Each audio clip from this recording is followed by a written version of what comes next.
a seat. Don't set the bar so high for me. I'm just kidding. So welcome, welcome, welcome. We're gonna start off today in a very loving way. And I mean, who here doesn't love a wedding? Well, I'm very excited about our first guest because she's here to dish about her fabulous wedding to none other than the king of all media, Howard Stern. All of the men in the audience just went, because they know who's gonna step out here in a second. Here's one of the gorgeous wedding photos. Look at this. So beautiful. Beth looks pretty good too. This is the first time she's ever been publicly introduced like this. Ladies and gentlemen, please welcome Beth Stern.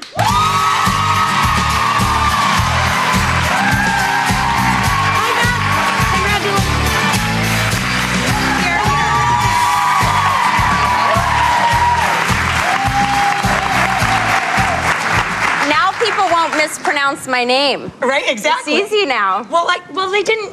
I think that's how it became Beth O, right? They just shortened it up. And it's Barbara Walters on her show called me Beth Atrocki the other day. So I'm like, no more Barbara Walters slip-ups. It's Beth Stern. It's easy. Beth Stern. Easy. Just don't let them shorten that up, because then you could end up Beth S or BS, and that would be even worse. I went from BO to BS.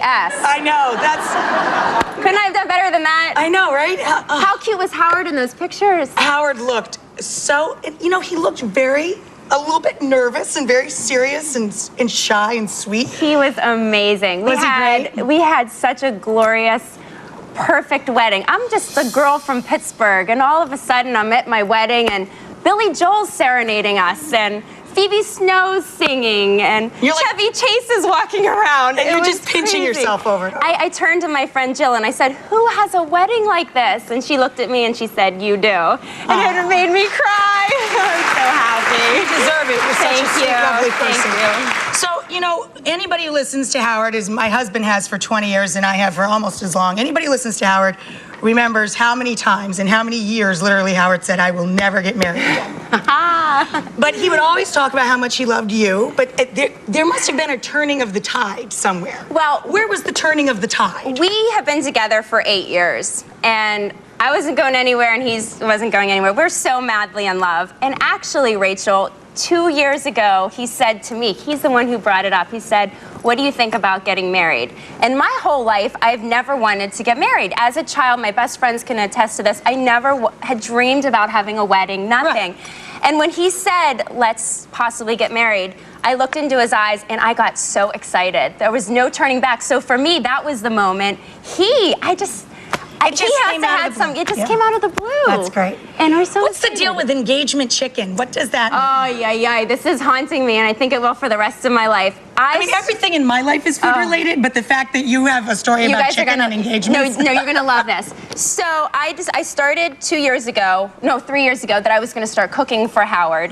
And I was finding recipes in magazines. I have my Glamour magazine, and I find the recipe for a chicken recipe. Easiest recipe in the world. The title of it was called Engagement Chicken. I didn't care about the title. It says if you serve this to your man, they're going to fall instantly in love with you, want to propose to you, get married. So I rip off the title of what it was, just because I didn't want it lying around the house. I looked, simple recipe.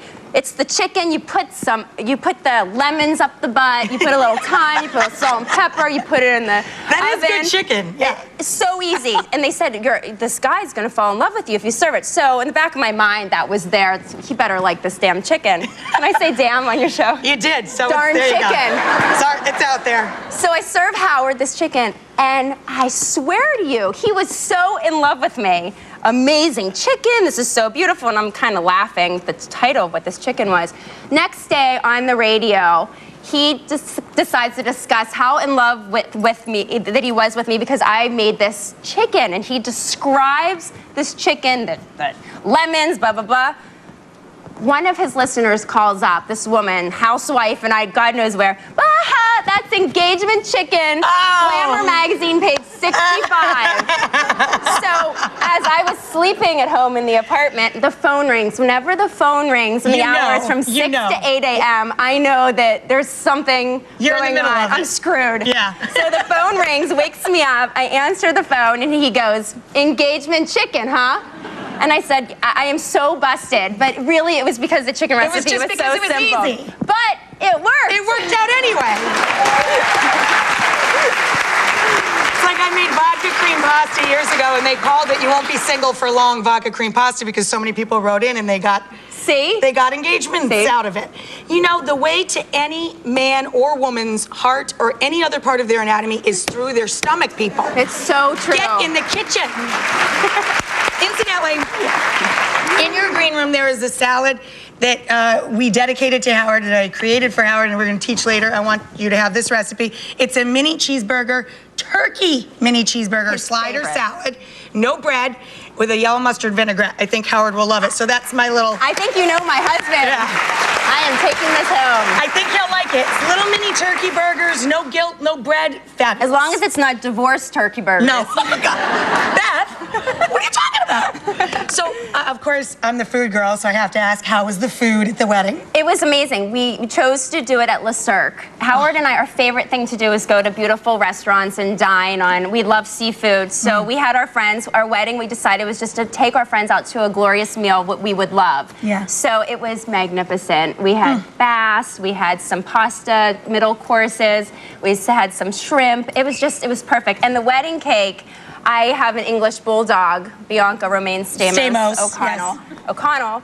I decided. Look at on the top of the cake. That's solid chocolate. It's solid chocolate. There she is. Oh, she's that is cute. so perfect. Isn't that cute? So this elegant, beautiful wedding cake with this big fat bulldog on top. I like personalizing weddings, and I really felt that we did that. Yeah. Was the dog at the ceremony? Because I know what a big part of your lives she is. What Howard and I decided to do was have a celebration in the Hamptons, and then have our friends, which was the one last week at Le Cirque. So what we did, we had her, I had a little pink gown on her for the family celebration in August. So she was there, but then she was just at the top of the cake. So her presence was there. She was there in spirit. She was there in spirit. And it'd probably freak her out. I mean, a lot of stuff going on. You can't take a bulldog to Le Cirque. I don't think that would go over well.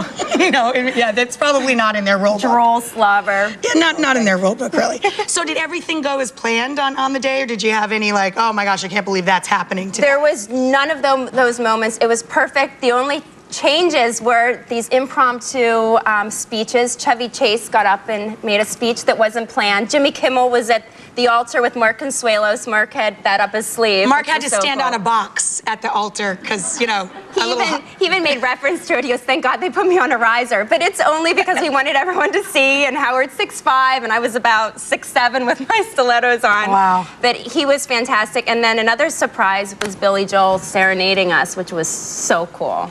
And Natalie Maines sang when I walked up the aisle with her guitar, which was so cool. Oh, what a beautiful voice on her. When I see Beth smiling, she sang when I see Beth smiling. And then also Phoebe Snow sang. Are you kidding? I mean... And John Stamos was on the drums. Were you just like pouring tears all day? You must have been like, oh, that's so beautiful. It was very cool. Very cool. So no snafus behind the scenes. Everything went absolutely perfect. Dress, I was sewed in. Now, the dress was amazing. You have a couple pictures of the dress. Who did the dress? Oh, my God. Look at that dress. Thank God my mom wasn't at that ceremony. Georgina Chapman from Marquesa, she and I spent a lot of time. I had the idea what I want. Howard loves when I dress sexy. I'm very girly, so I tried to do girly sexy with the sophistication and class and elegance of Georgina's gowns, and I think that she pulled it off, and that it was just magical, that dress. It really looked like it suited your personality, and that Howard would That's what everyone said, yeah. and he loved it, and I think, why not look hot for your husband on your wedding day? Well, that's what you're there for, right? I mean, right? So was he at all nervous, or was he just so excited? He was. I think he was more nervous to make sure everyone was having a good time. He was so good about going up to everyone. He's a great host, which is so important. And I made a point to talk to all of our guests, too. I think that's a really important part of throwing a party, to really engage in every person there. Yeah. And I benefit from it. Someone gave me really good advice. They said, when you go into your wedding, take everyone's face in and really envelop them and really see, and I was able to. I kept that in mind, and every person, I looked them in the eye, and I felt this energy, and they were so happy for me. So I have great memories. People say I forget my wedding. I remember it all. That's great, and you got great advice going in. Yeah. Because it can become such a blow.